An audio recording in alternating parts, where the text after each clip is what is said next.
Step growth polymerisation.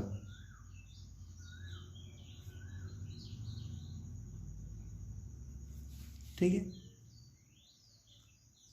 तो step growth, चलिए इसके बारे में डिस्कस करते हैं। Step growth polymerisation can be prepared from the bifunctional monomer, can be prepared from the बाईफंक्शनल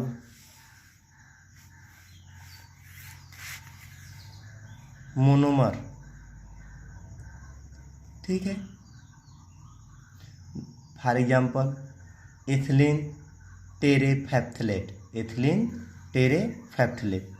देखिए जैसे एग्जाम्पल लेते हैं एन टाइम्स ले रहे हैं बाई फंक्शनल है। देखिए यहाँ पे ये डाईहाइड्रिक एल्कोहल है, क्या है, डाईहाइड्रिक एल्कोहल ले रहे हैं।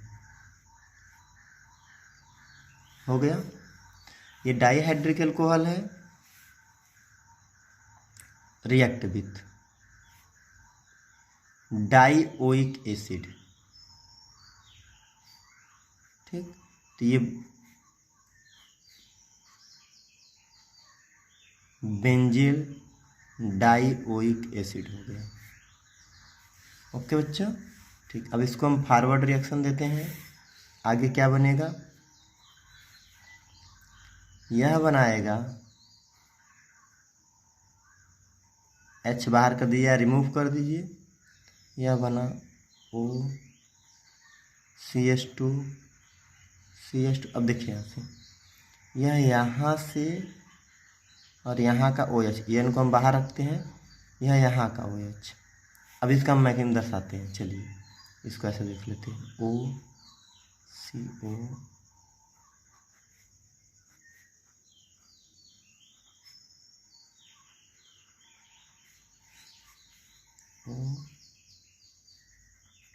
OCH2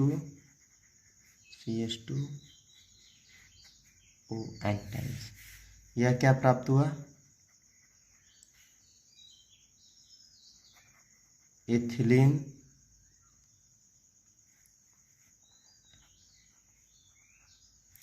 टेरेफैथलेट।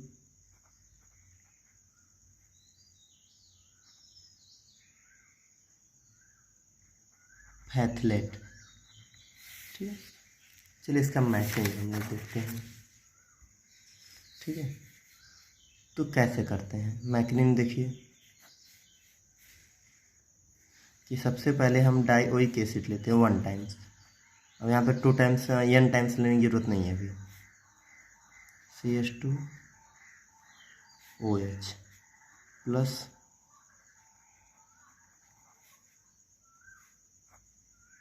बाइफेन benzene dioic acid.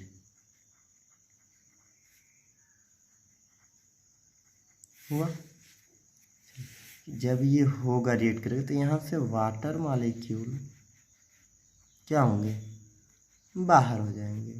जब वाटर मॉलिक्यूल बाहर होंगे तो इसको हम क्या दिखाएंगे, और यहाँ देखिए HOCH2 CH2O C11O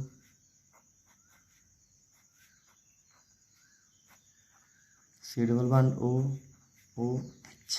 इतना क्लियर हुआ। ठीक, अब देखिए, अब अगेन लेते हैं। ठीक है, अगेन लेंगे तो फिर यहाँ से देखिए, क्या इधर देखिए इस साइड, अगर हम यही ग्रुप इसके साथ फिर लेंगे तो फिर वाटर मॉलिक्यूल रिमूव होगा। और यह प्रोसेस बार बार जब हम रिपीट करेंगे, कितने टाइम्स, n टाइम्स। यहाँ से इसको बाहर कर लीजिए, इसको हटा दीजिए, और यह यहाँ हो जाएगा। तो इसको हम कितने टाइम्स लेंगे, n टाइम्स, होल को n टाइम्स दिखा दीजिए। ठीक है, तो ये इसका मैकेनिज्म था। ठीक, चलिए इसी तरह मैक्सिमम एग्जाम्पल हैं, तो कुछ एग्जाम्पल्स देखते हैं। डाईहाइड्रिक एल्कोहल का ही है, तो सेकेंड एग्जाम्पल कंसीडर करते हैं।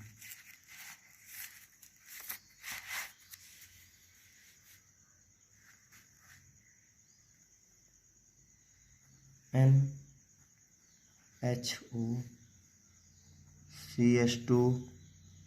CH2OH, ठीक है, NCH3O,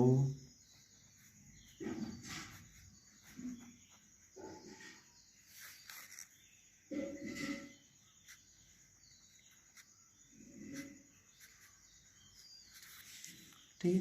अब देखिए यहाँ से CH3OH यानी एल्कोहलिक ग्रुप क्या हो जाएगा, बाहर हो जाएगा, ठीक है। तो यह फॉर्मेशन में जाएगा तो ये क्या देगा, ऐसे बाहर कर दीजिए, O CH2O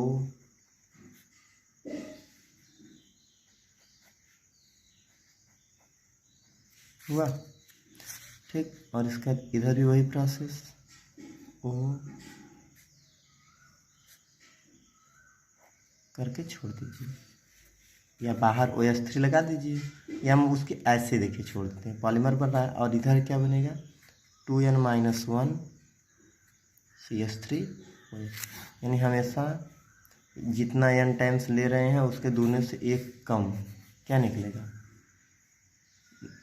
एल्कोहलिक ग्रुप बाहर हो जाएगा। तो ये दूसरा एग्जाम्पल हुआ, इतना क्लियर हुआ।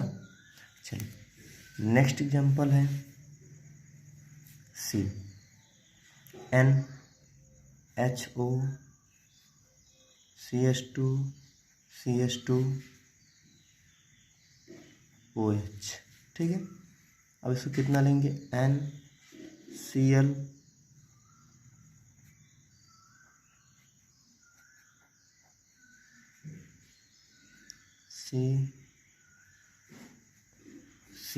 एसिल क्लोराइड है, ठीक है। तो अब जब इसका रिएक्शन होगा आपस में, तो इसको देखिए, इसको फॉरवर्ड करते हैं, और फॉरवर्ड करने के बाद देखते हैं तो ये देखिए फिर वही प्रोसेस बनेगा। ये सब डिफरेंट टाइप्स एग्जाम्पल हैं डिफरेंट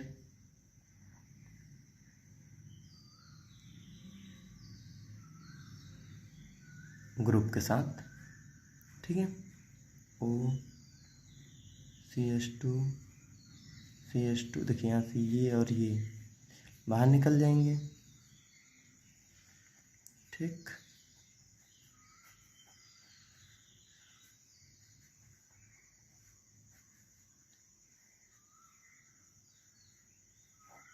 यहाँ बाहर Cl कर दीजिए, या तो फिर हटा दीजिए, N प्लस 2N-1 HCl, ठीक है। ये सब तो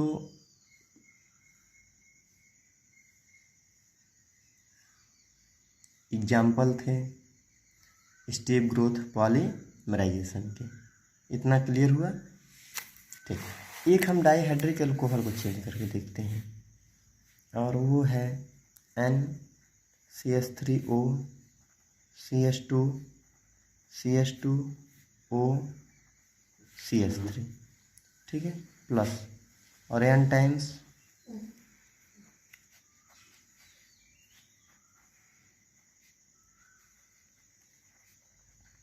ओइक एसिड कंसिडर कर लेते हैं। तो जब ओइक एसिड लेंगे तो फिर यह क्या होगा, बाहर निकलेंगे और यहाँ से पॉलीमर फॉर्मेशन होगा, O CH2O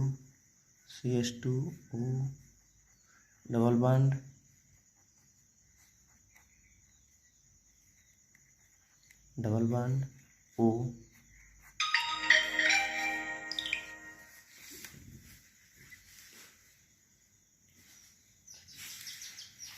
ठीक है, और प्लस 2N-1 CH3OH फार्मूला, तो एक पॉलीमर ये बन गया, ठीक है। तो ये देखिए जितने टाइप्स हैं ये सब examples of the step growth polymerization, कैसे उनका क्या रिक्वायरमेंट है और क्या फॉर्मेशन हो रहा है, ठीक है बच्चों। चलिए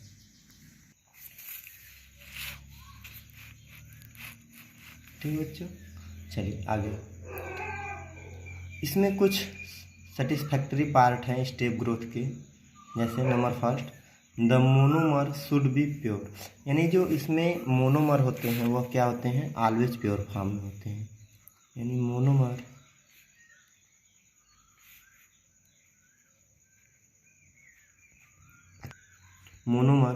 शुड बी प्योर, ठीक है। और it should be free for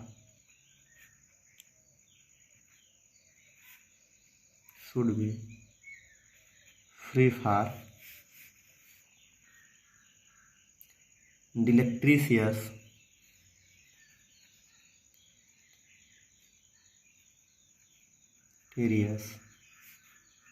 impurity। Okay, चलिए ये फर्स्ट टर्म हो गया। सेकेंड क्या है कि the polymerisation reaction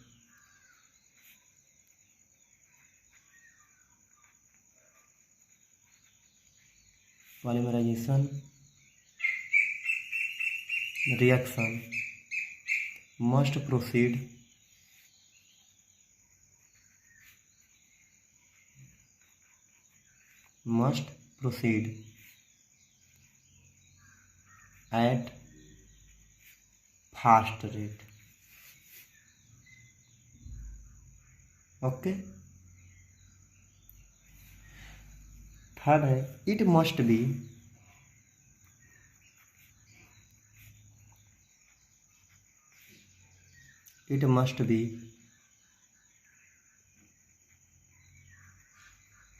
possible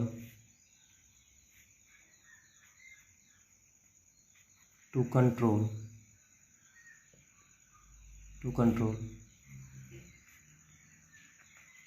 the reaction to produce average molecular weight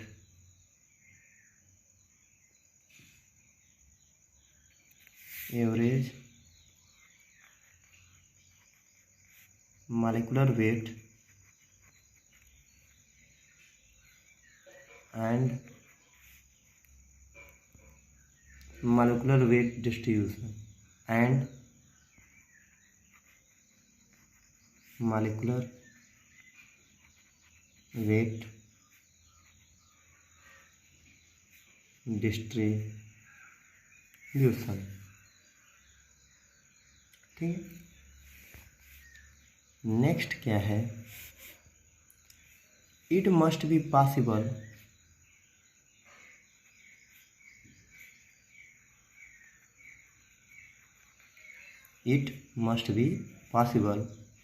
to drive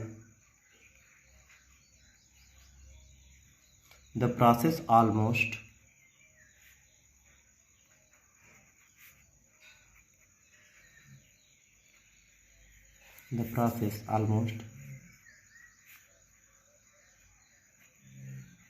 to complete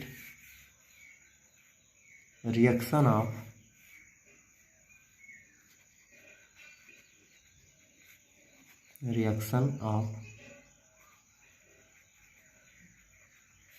functional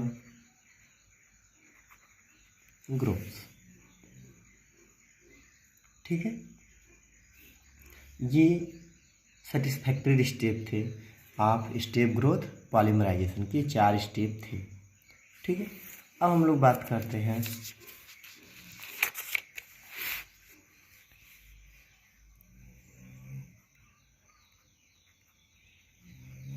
kinetics of linear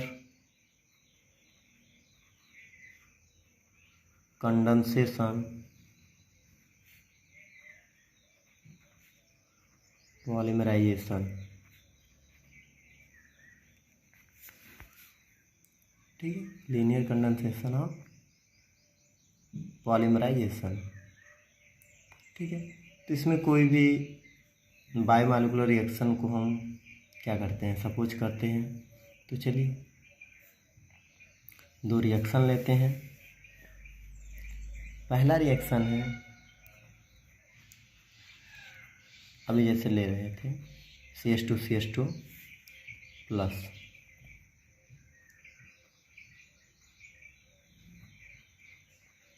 dioic acid, ठीक, to form OR C double bond R C double bond OH plus 2N-1 H2O बाहर हो गया। यानी इस reaction में जब यह दोनों रिएक्शन आपस में क्या करेंगे, undergoes to polymerization to form this product and 2N-1 molecules of water, ठीक है। This is the equation first. Second क्या होगा, NHO R OH,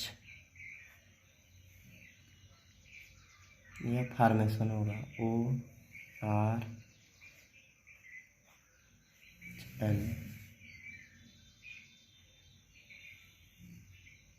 plus 2N-1 H2O, equation same as ये भी है NHORCOOH, ठीक। और यह फॉर्मेशन देगा और वाटर मॉलिक्यूल निकल जाएंगे बाहर।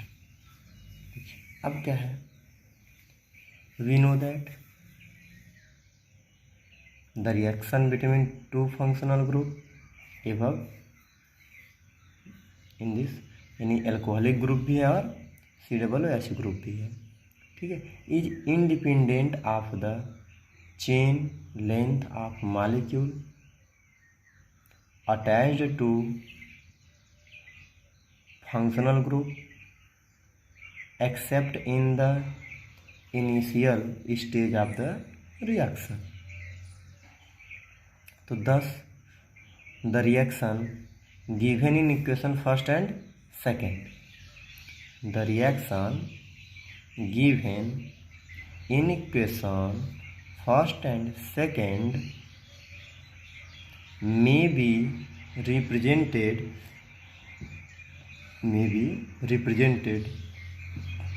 by general chemical equation। चलिए इसको हम एक न्यू, यानी from equation first and equation second we write a new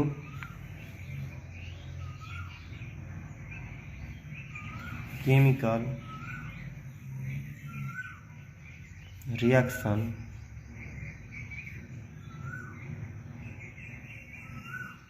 given in equation 3। तो क्या होगा reaction, A plus B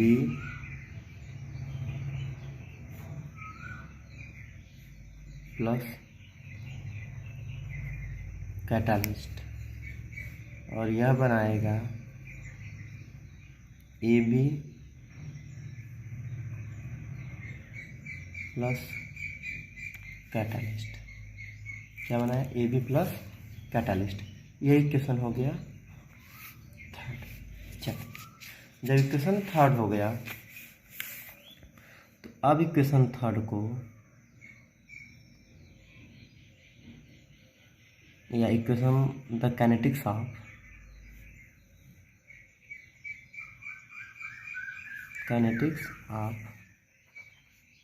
equation third. ये देखिए अब इस इक्वेशन का रेट ऑफ रिएक्शन क्या होगा, तो we know the rate of reaction depend upon the concentration of the reactant, ठीक। तो rate is directly proportional the concentration of A, concentration of B into concentration of C, ठीक। तो proportionality remove करिए तो rate is equal to K concentration of A concentration of B into catalyst. ये फिर समझ लीजिए, जैसे ये हम लोग काइनेटिक्स निकाल रहे हैं, kinetics of linear condensation polymerization. ठीक, तो देखिए इसमें बाई फंक्शनल ग्रुप कंसीडर करते हैं। तो देखिए एक एल्कोहलिक ग्रुप हो गया और एक कार्बोक्सिलिक ग्रुप है, तो दो हो गए, इसको हम बाई फंक्शनल कहेंगे। तो ये प्रोडक्ट फार्मेशन देंगे, इसको इक्वेशन फर्स्ट मान लिए। फिर यह भी देखिए, ये भी बाई फंक्शनल, इधर एल्कोहलिक ग्रुप है और इधर कार्बोक्सिलिक ग्रुप है, और यह फार्मेशन देगा this polymer.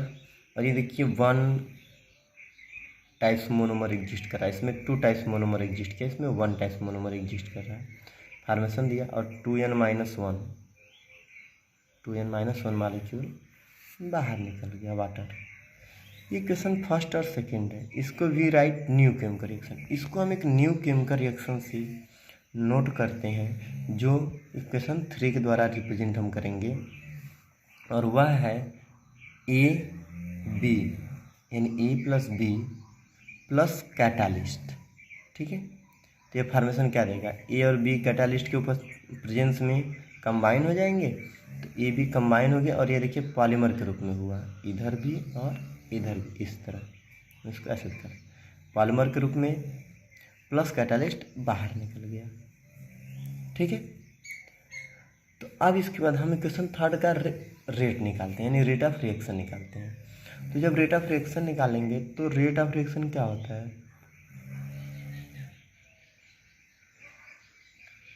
Rate proportional concentration of A, concentration of B and catalyst. ठीक, तो रेट इक्वल टू क्या हो जाएगा, K into concentration of A into concentration of B into catalyst.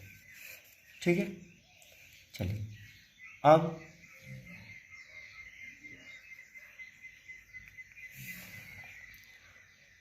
क्या करते हैं कि चलिए थोड़ा सा इसमें कुछ बता देते हैं आपको कि if the esterification reaction is acid catalysed, यदि हम एस्टरिफिकेशन रिएक्शन कराते हैं और वो क्या हो, एसिड कैटालाइज्ड। एसिड कैटालाइज्ड मतलब H+, क्या हो, H+ कैटालाइज्ड हो। ठीक है, तो क्या होगा, it is taken to be H+ and 2 mechanism should be considered, और इसमें क्या करेंगे, 2 मैकेनिज्म कंसीडर हो जाएगा।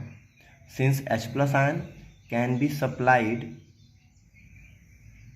There from an external source, यानी एक एक्सटर्नल कैटालिस्ट, और एक सेल्फ कैटालिस्ट। ध्यान दीजिएगा, अगर हम इसको किस में भेजते हैं, एस्टरिफिकेशन रिएक्शन में, ध्यान दीजिएगा इसमें जैसे ये OH है, तो यहाँ से एक प्रोटॉन यानी एसिड कैटालिस्ट का कार्य करेगा, और यह जो COOH ग्रुप है ये किस में चला जाएगा, सेल्फ कैटालिसिस में चला जाएगा। ठीक है ना, चलिए अब यदि A and B is the stoichiometric of the functional group, A and B is the stoichiometric of the functional group. ठीक है, stoichiometry of if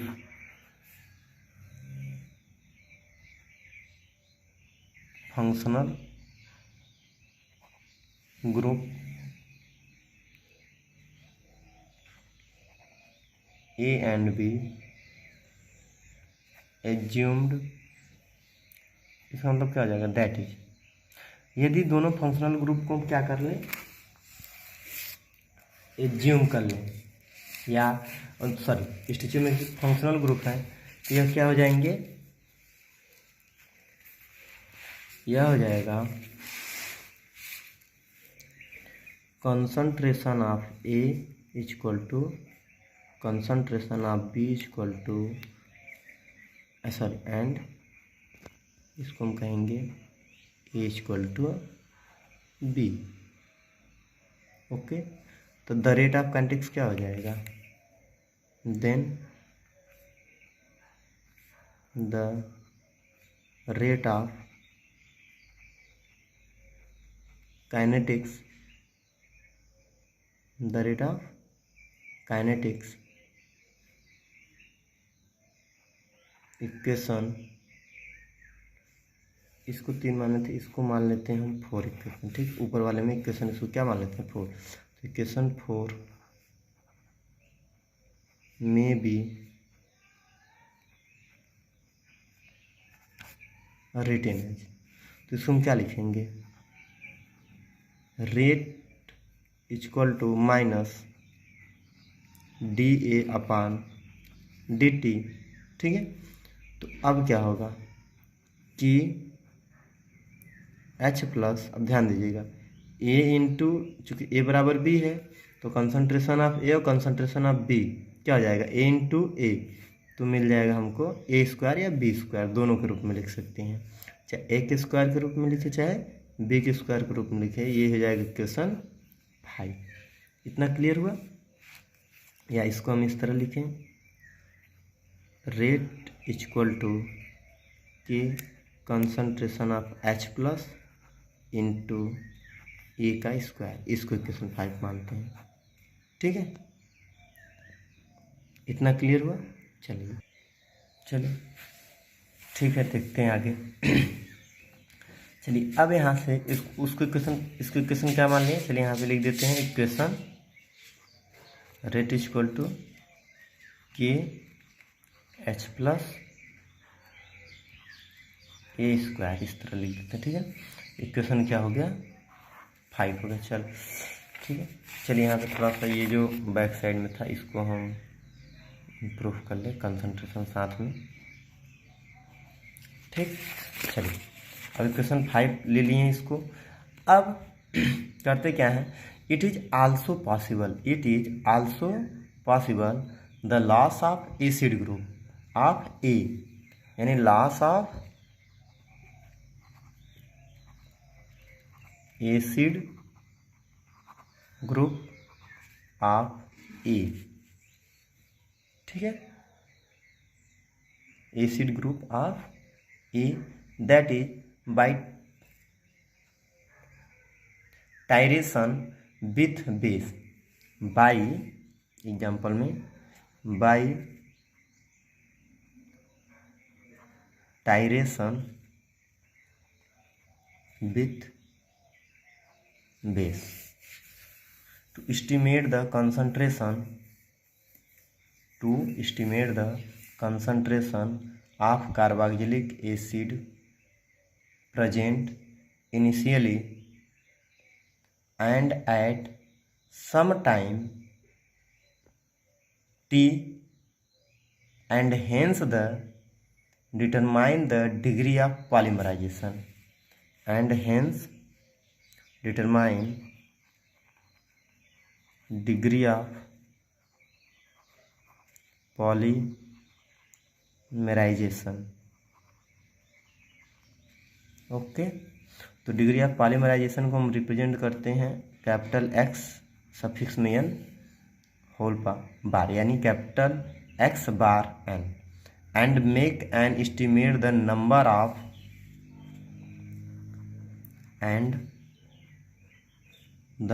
of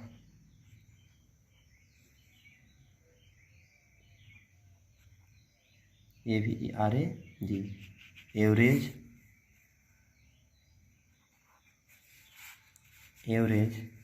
molar mass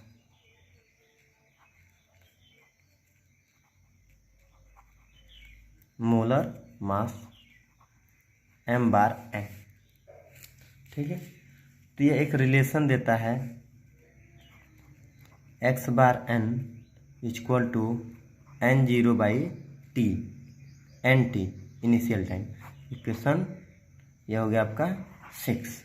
ठीक, तो ये तो डिग्री ऑफ पॉलीमराइजेशन हो गया, और एवरेज मॉलिक्यूलर मास कितना हो गया,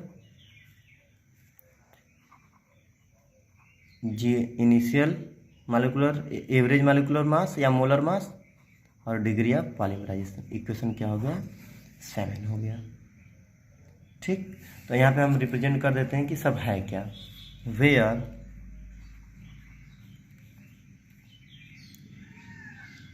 N0 the number of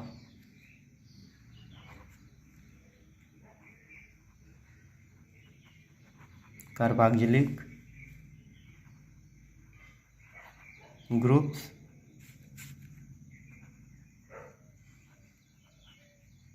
present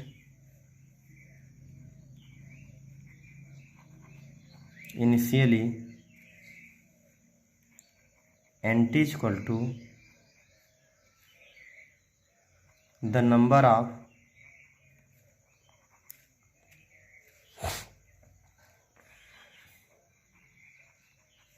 carboxylic group at time T. ठीक है, चलिए यहाँ से हम एक्सप्लेन कर रहे हैं कि loss of acid group of A example by titrate with base. हम एक ग्रुप ए बेस को हम क्या, एसिड को हम क्या करेंगे, टाइरेट विथ बेस, बेस के साथ टाइरेट करेंगे तो क्या होगा, to estimate the concentration of carboxylic acid present initially and at some time T तो द डिग्री ऑफ पॉलीमराइजेशन क्या होता है, एक्स बार एन होता है, और the number average molar mass क्या होता है, एम बार एन होता है। ठीक है, तो हम निकाल लेते हैं degree of polymerization is equal to क्या होगा, N0 अपन NT, और degree of the number average molar mass क्या होगा, M bar 0 X bar N। इसको क्वेश्चन नेक्स्ट मान लिए 7। अब N0 क्या दर्शाता है कि number of carboxylic group present initially, यानी इनिशियल स्टेट में कितने number of carboxylic group present हैं। ठीक है, और यह क्या दर्शाता है, NT the number of carboxylic group at time T, कितने टी टाइम बाद कितने कार्बोक्जिलिक ग्रुप उसमें प्रेजेंट हैं। ठीक है, और इक्वेशन 7 में हम क्या देखते हैं, M बार 0 क्या रिप्रेजेंट करता है, the value of the mean molar mass. ठीक है, अब देखिए ये कैसे हम फाइंड करते हैं, तो ये एक फार्मूला है,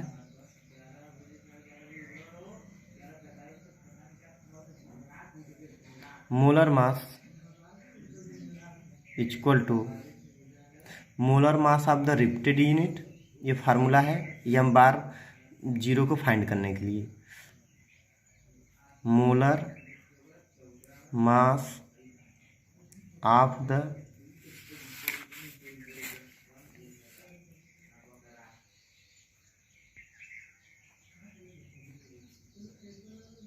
रिपीट यूनिट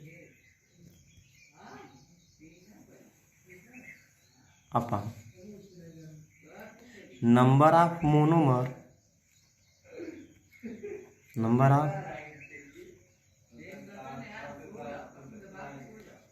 ऑफ मोनोमर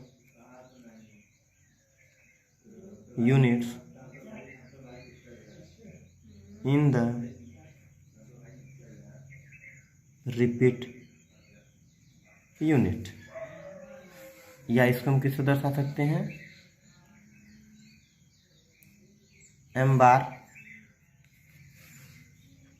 ठीक है, M bar equal to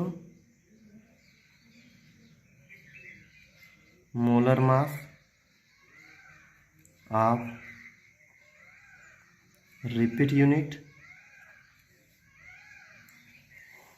total upon number of monomer units in the repeat unit. ठीक, इसको क्वेश्चन मान लेते हैं हम 8, M बार 0 को क्या मान लेते हैं, 8 मान लेते हैं।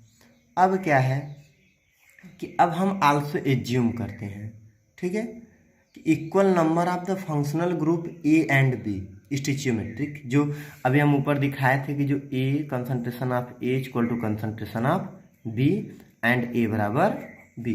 यदि हम एज्यूम कर लेते हैं बाई फंक्शनल ग्रुप क्या हो, equal number of by functional group A and B हो, allowed deduction as to how far the step reaction has proceeded towards proceeding polymer या producing polymer, extent of reaction P. यानी क्या होगा, extent of reaction P. ठीक है, तो अब हम पी की वैल्यू फाइंड करेंगे। ठीक है, तो पी बराबर होता है number of carboxylic acid groups, ठीक है, carboxylic acid group which have reacted total upon number of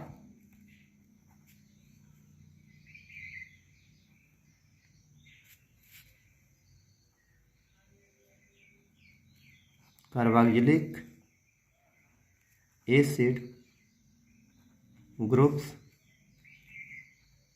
initially present. In short इसको हम पी इक्वल टू दर्शा सकते हैं N0 माइनस NT। N0 और NT को आपको रिप्रेजेंट किए पहले से ही, टोटल अपान N0। इसको इक्वेशन देखिए, इसको इक्वेशन मानेंगे 9 और यह इक्वेशन हो गया 10। ठीक है, तो चलिए इसके बाद जो डिराइवेशन है उसको हम नेक्स्ट वीडियो में आपको डिस्कस करेंगे। ओके बच्चों।